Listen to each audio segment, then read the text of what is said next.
With me.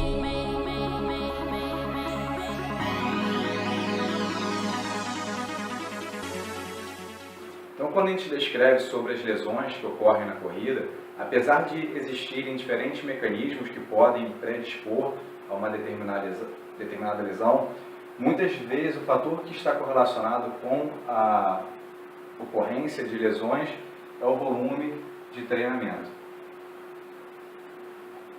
Quando a gente fala sobre o volume de treinamento, ou seja, a gente poderia usar como exemplo a quilometragem rodada, seja por treinamento ou do planejamento como um todo, esse volume ele vai diferir do indivíduo iniciante para o indivíduo avançado. Só que da mesma forma que o volume de treinamento, quando ele está muito alto, ele pode predispor a lesões tanto no indivíduo iniciante quanto no indivíduo avançado.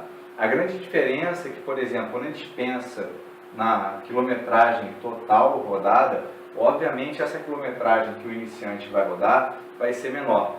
Mas, da mesma forma, mesmo ele tendo uma quilometragem rodada menor, pode ser que para ele foi um volume alto. Diferente do indivíduo avançado, que geralmente vai ter uma alta quilometragem rodada, por treinamento, por microciclo, por mesociclo, ou seja, é um cara que geralmente tem uma quilometragem rodada alta, tanto por treino quanto no planejamento como um todo.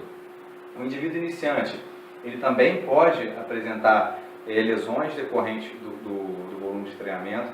Por vezes, para esse perfil de aluno, mesmo considerando uma quilometragem baixa, para ele foi um volume alto de treinamento. E sempre que a gente pensa nesse volume alto de treinamento, quando a gente pensa, por exemplo, na proporção do estímulo e da recuperação, muitas vezes esse estímulo foi forte e muitas vezes o tempo de recuperação, por exemplo, entre sessões não foi suficiente. Quando a gente pensa naquelas lesões que são decorrentes de processo inflamatório, ou seja, as tendinites, a canelite, enfim, todas essas que têm um processo inflamatório envolvido, muitas vezes foi porque esse tempo de recuperação não foi suficiente para aquele tecido ser regenerado. E aí você tem esse processo inflamatório que muitas vezes torna a prática limitada. Então, o indivíduo ele vai apresentar dor, ele vai ter que reduzir, vai ter que se afastar do treinamento. Por isso que é muito importante, quando a gente pensa na lesão, o importante muitas vezes é prevenir.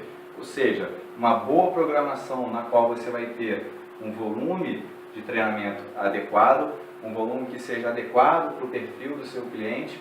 Muitas vezes o indivíduo avançado ele vai ser acometido pela lesão, e muitas vezes por esse volume alto de treinamento, e muitas vezes é decorrente do tipo de atividade que ele pratica, ou tipo de prova que ele corre, que muitas vezes você não vai conseguir reduzir esse volume, ele precisa desse volume mais alto, e aí você tem que ter essa dosagem de volume entre estímulo e recuperação para evitar ou tentar prevenir essas lesões.